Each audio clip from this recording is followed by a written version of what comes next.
സമത്വ കേരള ജംഇയ്യത്തുൽ ഉലമ എന്ന ആശയ പ്രസ്ഥാനം നമ്മുടെ കേരളത്തിൽ ഇങ്ങനെ വളർന്ന് പന്തലിച്ചതിന്റെ പ്രധാനപ്പെട്ട കാരണം ഈ വ്യക്തിബന്ധങ്ങൾ നിലനിർത്തിക്കൊണ്ടും ഇതിലൂടെ മുന്നോട്ട് പോയപ്പോഴുമാണ്. അതുകൊണ്ട് തന്നെ മുന്തിക്കപ്പെടേണ്ടവർ മുന്തിക്കപ്പെടണം, അങ്ങനെ തന്നെ പറയുന്നുണ്ട്. എന്തൊരു വിഷയത്തിലും നമുക്കുള്ള ആധികാരിക മേഖല നമ്മുടെ മഹല്ലാണ്. ആ മഹല്ല് നല്ല നിലയ്ക്ക് ചലിപ്പിച്ച് മുന്നോട്ട് കൊണ്ടുപോയാൽ നമുക്ക് ഒരുപാട് വിപ്ലവങ്ങൾ സൃഷ്ടിച്ചെടുക്കാൻ കഴിയും. അതിന്റെ മൗനോദാഹരണമാണ് നമ്മുടെ കേരളം. മദ്രസ പ്രസ്ഥാനം രംഗത്ത് വന്നപ്പോൾ എങ്ങനെയാ മദ്രസ പ്രസ്ഥാനം പച്ച പിടിച്ചത്? നമ്മുടെ കരുത്തതാണല്ലോ സമത്വയുടെ.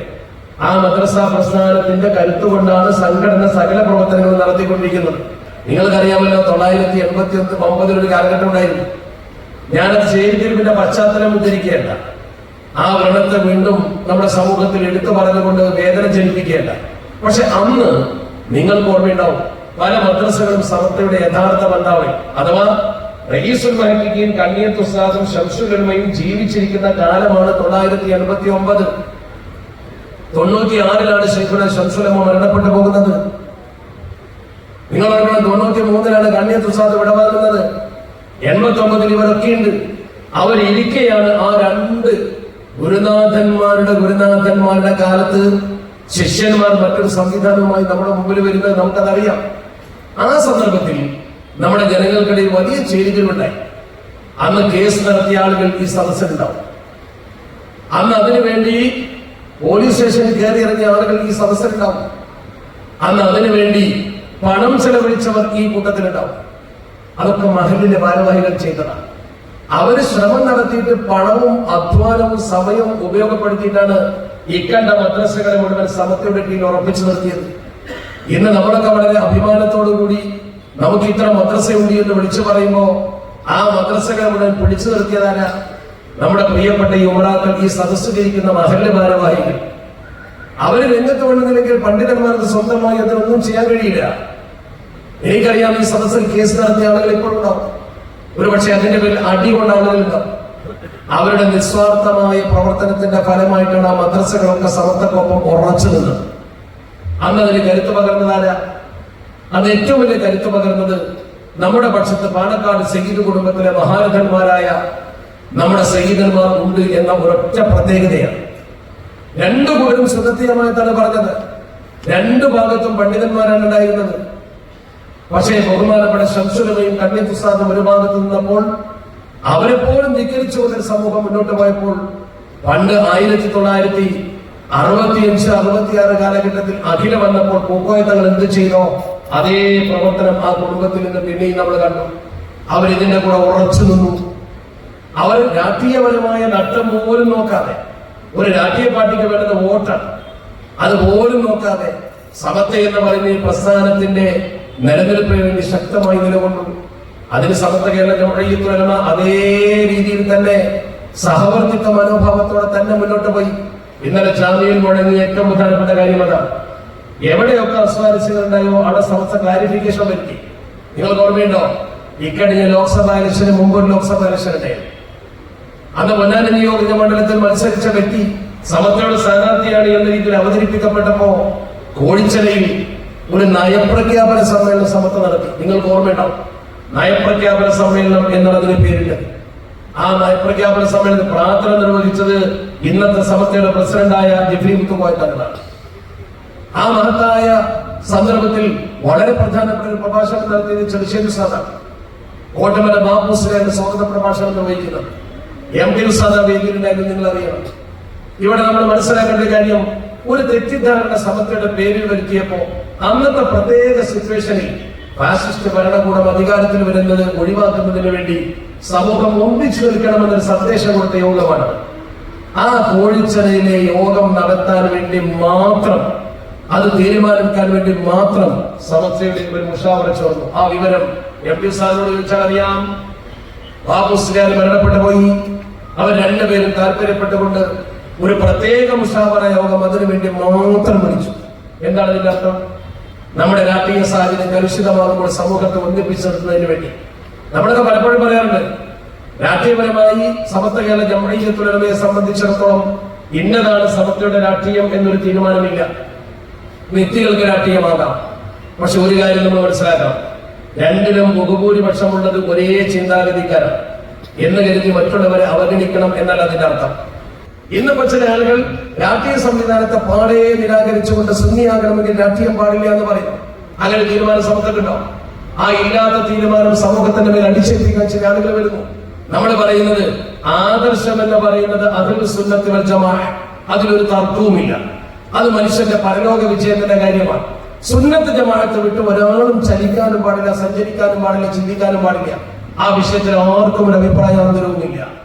നേരെ മറിച്ച് നമ്മുടെ ഭൗതികമായ ചില വിഷയങ്ങൾക്ക് ഇന്ത്യ മഹാരാജ്യത്ത് മുസ്ലിംകൾ ന്യൂനപക്ഷമായതുകൊണ്ട് നമ്മുടെ വിഷയങ്ങൾ കൈകാര്യം ചെയ്യുന്നതിന് വേണ്ടി പൂർവികർ രൂപീകരിച്ച ഒരു സംഘം, ആ സംഘത്തെ നമ്മൾ പിന്തുണക്കുന്നു. എന്നാൽ വ്യത്യസ്ത രാഷ്ട്രീയ ചിന്താഗതിയുള്ള ആളുകളൊക്കെ ഇവിടെ ഉണ്ടാകും. എല്ലാ മഹല്ല് ഭാരവാഹികളും ഒരേ രാഷ്ട്രീയ പാർട്ടി കടയിക്കൊള്ളണമെന്നില്ല, ആകണമെന്ന് സമത്ത പറയുന്നുമില്ല. എല്ലാവരും സുന്നിയാകണമെന്നേ പറയുന്നുള്ളൂ. പക്ഷേ ഇതിന്റെ അകത്ത് നിന്നുകൊണ്ട് ആ രാഷ്ട്രീയ പാർട്ടിയെ വളരെയധികം മോശമായി സമൂഹത്തിൽ ചിത്രീകരിച്ചിരുന്ന ഒരു കാലഘട്ടത്തിൽ ഒരു വിള്ളലും ഒരു പിളർപ്പ് പോലെ ഉണ്ടായി. കുറെ ആളുകൾ ആ വഴിക്ക് പോയി. അവര് പോലും ഇന്ന് മുസ്ലിം ഐക്യത്തെ കുറിച്ചും മാനവ സൗഹൃദത്തെ കുറിച്ചുമാണ് പറയുന്നത്. അവർക്ക് കാലഘട്ടത്തിന്റെ വെല്ലുവിളി ഉൾക്കൊണ്ടുകൊണ്ട് സമൂഹത്തെ ഐക്യത്തിലേക്ക് നയിക്കണം എന്ന ഒരു തോന്നലുണ്ടായതിന്റെ ഭാഗമാണ് ഇന്ന് അവരുടെ പ്രവർത്തനവും പ്രസംഗങ്ങളും. ആ സമയത്താണ് ചില ആളുകൾ മറിച്ച് ചിന്തിക്കാൻ സമൂഹത്തെ പ്രേരിപ്പിക്കുന്നത്. അതോടൊപ്പം ഒരു ഭാഗം നമ്മൾ നോക്കണം, നമ്മുടെ പരമാവധി തീവ്രവാദികളാക്കാൻ ഒരു കൂട്ടൻ. നമ്മളാണ് പാകിസ്ഥാൻ ഉണ്ടാക്കിയത് എന്ന് പോലും മലപ്പുറത്തെ മുസ്ലിങ്ങളെ കുറിച്ച് ഇപ്പോഴും പറയുകയാണ്. നമുക്കൊരു ബന്ധവുമില്ലാത്ത വിഷയം, എന്നിട്ട് നമ്മുടെ മേലെ ഇട്ടുകൊണ്ട് നമ്മളെ ക്രൂശിക്കുക. നമ്മൾ ഈ രാജ്യത്തിന്റെ പുരോഗതിക്കും അതുപോലെ തന്നെ ഇത് നമ്മുടെ രാജ്യമാണ് എന്ന ഉത്തമ ബോധ്യത്തോടു കൂടി നമ്മുടെ പാഠപുസ്തകത്തിൽ വരെ ഹുബ്ബുൽ വതൻ പഠിപ്പിക്കുക, സ്വരാജ്യ സ്നേഹം നമ്മൾ പറയുക. മാത്രമല്ല നമ്മളത് വിശ്വസിക്കുന്നു. കാരണം നമ്മുടെ വിശ്വാസത്തിന്റെ ഭാഗമാണ് നമ്മൾ ജനിച്ചു വളർന്ന രാജ്യം. അത് ഇന്ത്യ ആണെങ്കിലും ആരാണെങ്കിലും ആ രാജ്യത്തെ നമ്മൾ സ്നേഹിക്കണം. നമുക്ക് ഇന്ത്യയോട് നമ്മുടെ കടപ്പാടുണ്ട്, നമ്മുടെ കടമയുണ്ട്, മാതൃസ്നേഹമുണ്ട്. ആ ഇന്ത്യ മഹാരാജ്യം നമ്മുടെ രാജ്യമാണ്. അതിന്റെ പുരോഗതിക്കാണ് നമ്മൾ ശ്രമിക്കേണ്ടത്. ഇവിടെ ഏത് ഗവൺമെന്റ് ഭരിച്ചാലും ആ നിയമം നമ്മൾ അംഗീകരിക്കും. പക്ഷെ ജനാധിപത്യ രീതിയിൽ നമുക്ക് പറയാനൊരു വേദി വേണം. ജനാധിപത്യം, മതേതരത്വം എന്നത് ഇന്ത്യയുടെ പ്രധാനപ്പെട്ട ഘടകമാണ്. മതത്തിന്റെ പരിധിയിൽ സുന്നത്ത് ജമാഅത്തിന്റെ പരിധിക്കുള്ളിൽ നിന്നുകൊണ്ട് അത് പ്രകടമാക്കുന്നതിന് എന്താണ് കുഴപ്പമെന്നാണ് നമ്മുടെ പൂർവിക നേതാക്കൾ ചിന്തിച്ചത്. അതുകൊണ്ടാണ് വ്യക്തികൾക്ക് രാഷ്ട്രീയമാകാം എന്ന് സമസ്ത കേരള ജംഇയ്യത്തുൽ ഉലമ നമുക്ക് അനുമതി തന്നുകൊണ്ട് കൃത്യമായി പറഞ്ഞത്. അതുകൊണ്ട് നിങ്ങൾ ഓർക്കണം, നമ്മൾ ഓരോ കാലഘട്ടത്തിലും ഈ സമൂഹത്തിന്റെ പൂർവികർ ചെയ്ത പ്രവർത്തനത്തെ മുറുകെ പിടിച്ചുകൊണ്ടാണ് മുന്നോട്ട് പോകേണ്ടത്. നിങ്ങൾക്ക് ഓർമ്മയുണ്ടോ, നമ്മുടെ കരുത്തും കാതലുമായി മദ്രസ പ്രസ്ഥാനം കെട്ടിപ്പടുക്കുന്ന സമയത്ത് അതിന് നാന്ദി കുറിച്ചത് സമൂഹത്തിൽ ഒരൊറ്റ പ്രസംഗമാണ്, ബാഫഖി തങ്ങളുടെ പ്രസംഗം. മഹാനായ സയ്യിദ് റഹ്മാൻ ബാഫഖി തങ്ങൾ സമസ്തയുടെ 16ാം സമ്മേളനത്തിൽ കാര്യവട്ടത്ത് വെച്ച് 1945 ഒരു പ്രസംഗം നടത്തി. ആ പ്രസംഗമാണ് മദ്രസ പ്രസ്ഥാനത്തിന് വേര് പിടിപ്പിച്ചത്.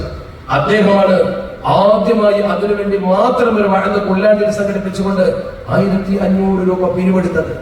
അദ്ദേഹം സ്വന്തം കീശയിൽ കോഴിക്കോട്ടെ അരിപ്പീടികയിൽ നിന്ന് വിറ്റ് കിട്ടുന്ന അരിയുടെ വരുമാനത്തിൽ നിന്ന് മഹാനവർകൾ 2 ഓർഗനൈസർമാർക്ക് ശമ്പളം കൊടുത്തു. മദ്രസ ഉണ്ടാക്കാൻ ഓരോ ഗ്രാമത്തിലും ചെന്ന് ജനങ്ങളെ വിളിച്ചുകൂട്ടി ഇവിടെ മദ്രസ വേണമെന്ന് പറയാൻ.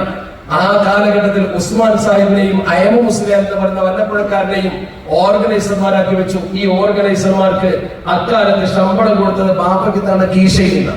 ഞാൻ ഈ പറയുന്നത് ഉസ്മാൻ സാഹിബ് എഴുതി വെച്ച പുസ്തകത്തിൽ നിങ്ങൾക്ക് പരിശോധിച്ചാൽ കാണാൻ പറ്റും. ആ രീതിയിൽ ബാഫഖി തങ്ങൾ തന്റെ സേവനം ചെയ്തു. താനൂർ ഇസ്ലാഫുൽ ഉലൂം അറബി കോളേജിനെ കുറിച്ച് നിങ്ങൾക്കറിയോ? ആ താനൂർ ഇസ്ലാഫുൽ ഉലൂം അറബി കോളേജ് സമസ്ത ഏറ്റെടുത്തപ്പോൾ അതിന്റെ സാമ്പത്തിക പ്രതിസന്ധി വരുമെന്ന് കരുതി ബാഫഖി തങ്ങൾ ധൈര്യം പകർന്നു. ഓരോ കൊല്ലവും 500 രൂപ ഞാൻ തരാം. ഓരോ കൊല്ലവും. നിങ്ങൾ ഓർക്കണം, എത്ര വർഷം മുമ്പാണെന്ന് ചിന്തിക്കണം. നിങ്ങള് 940കളിലെ കഥ അറിയണം. നിങ്ങള് മഹാനവർകൾ അത് തന്റെ കീശയിൽ നിന്ന് കൊടുക്കുന്നു 500 രൂപ ഓരോ വർഷം. അതാണ് ബാഫഖി തങ്ങൾ.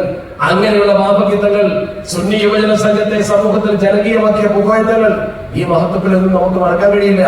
ആ മഹത്വങ്ങൾ കാണിച്ചു തന്ന ഒരു സുവർണ പാതയുണ്ട് നമ്മുടെ മുമ്പിൽ. ആ പാതയിലേക്ക് ജനങ്ങളെ ക്ഷണിക്കലും ആ ഐക്യത്തിലും ഒരുമയിലും സമൂഹത്തെ നിർത്തലുമാണ് നമ്മുടെ കടമ. നമ്മൾ വളർന്നു വരുന്നതായി നമുക്ക് ഇത്രയും മദ്രസയും സംവിധാനവും ഒക്കെ ഉണ്ടാകുമ്പോൾ പൂർവ്വകഥകൾ മറക്കാൻ പാടില്ല. ആ പൂർവ്വകഥ മറന്നാൽ നാടുകളിൽ നമ്മുടെ കുട്ടികൾ ചിഹ്ന ഭിന്നമാകും. ഇപ്പൊ നിങ്ങൾ നോക്കൂ, ഞാൻ ഉള്ള സത്യം ശരിക്കും നിങ്ങളൊന്ന് പരിശോധിച്ച് ബോധ്യപ്പെടാനാ പറയുന്നത്. ഞാൻ പറയുന്നത് അംഗീകരിക്കാനല്ല. നമ്മുടെ നാട്ടുപുറങ്ങളിലും പ്രദേശങ്ങളിലും ഒക്കെയുള്ള കുട്ടികൾ, ചെറുപ്പക്കാർ, അവരാരും കിതാബോധി പഠിച്ച് സുന്നത്ത് ജമാഅത്തിന്റെ പ്രവർത്തകരായവരല്ല. ആ നാട്ടിൽ ബഹുഭൂരിപക്ഷം സുന്നി, മദ്രസ സുന്നത്ത് ജമാഅത്തിന്റെ അവിടെ പോയിട്ട് സുന്നികളായ ആളുകളാണ്. ഇപ്പൊ വരാൻ പോകുന്ന ഒരു മാറ്റം നോക്ക് നിങ്ങൾ. ഈ അസ്വാരസ്യങ്ങൾ ഇങ്ങനെ നിലനിൽക്കുന്ന സമയത്ത്, ഈ അഭിപ്രായ വ്യത്യാസങ്ങൾ ഇങ്ങനെ നിലനിൽക്കുന്ന സമയത്ത് പലരും പലതരത്തിൽ പ്രസംഗിച്ചുകൊണ്ട് ജനങ്ങളുടെ മനസ്സിനെ വേദനിപ്പിക്കുമ്പോൾ പാലക്കാട് സയ്യിദ് കുടുംബത്തെ കുറിച്ചും അതുപോലെ തന്നെ വളരെ മോശപ്പെട്ട പ്രതിനിധികൾ സമസ്തയുടെ നേതാക്കളെ കുറിച്ചുമൊക്കെ ഈ ഒരു സോഷ്യൽ മീഡിയ കാലഘട്ടത്തിൽ ധാരാളമായി ആളുകളുടെ മുമ്പിലേക്ക് എത്തുമ്പോൾ വീട്ടിലുള്ള സ്ത്രീകൾ വരെ ഇത് മനസ്സിലാക്കുന്നു. അവര് പോലും ഈ രീതിയിൽ ചിന്തിക്കുമ്പോൾ നമ്മുടെ ചെറുപ്പക്കാരായ കുട്ടികൾ, കൂടുതൽ സുന്നത്തിയമായതിനെ കുറിച്ച് ആഴത്തിൽ അറിയാത്ത ആളുകൾ, അവർ ചിന്തിക്കുന്നു, നീ എന്തിനാ സമത്വത്തിന് വേണ്ടി പ്രവർത്തിക്കുന്നത്? അവര് പോലും ആദർശ വ്യതിയാനത്തിലേക്ക് പോവാൻ. നമ്മൾ ഒരു ഭാഗത്ത് വലിയ ആദർശ സമ്മേളനം നടത്തുമ്പോൾ താഴെ തട്ടിലുള്ള ആളുകൾ ഇതിനേക്കാൾ നല്ലത് വേറെ ഏതെങ്കിലും സംഘടനയാണെന്ന് ചിന്തിക്കുന്ന ഒരു കാലഘട്ടത്തിൽ എത്തിയിരിക്കുന്നു. ഒന്ന്. രണ്ട്, ഇതിനു വേണ്ടി കഠിനാധ്വാനം ചെയ്തിരുന്ന 89-ൽ സ്ഥാപനം പിടിച്ചു നിർത്താൻ എന്തിനും തയ്യാറായിരുന്ന നിസ്വാർത്ഥ സേവകരായ കുറച്ച് ഉമറാക്കളുണ്ട്. അവര് ഇനി എന്തിനിതിന് പ്രവർത്തിക്കുന്നു എന്ന് കരുതി ചിലർ ഉൾവലിയുകയാണ്, ചിലർ പ്രവർത്തനം നിർത്തിവെക്കുകയാണ്. അതുകൊണ്ട് തന്നെ താഴെ തട്ടിൽ നമ്മുടെ വേര് നഷ്ടപ്പെടുമെന്നൊരു ചിന്ത വേണം ഈ രീതിയിൽ അല്പം മുന്നോട്ട് പോയാൽ.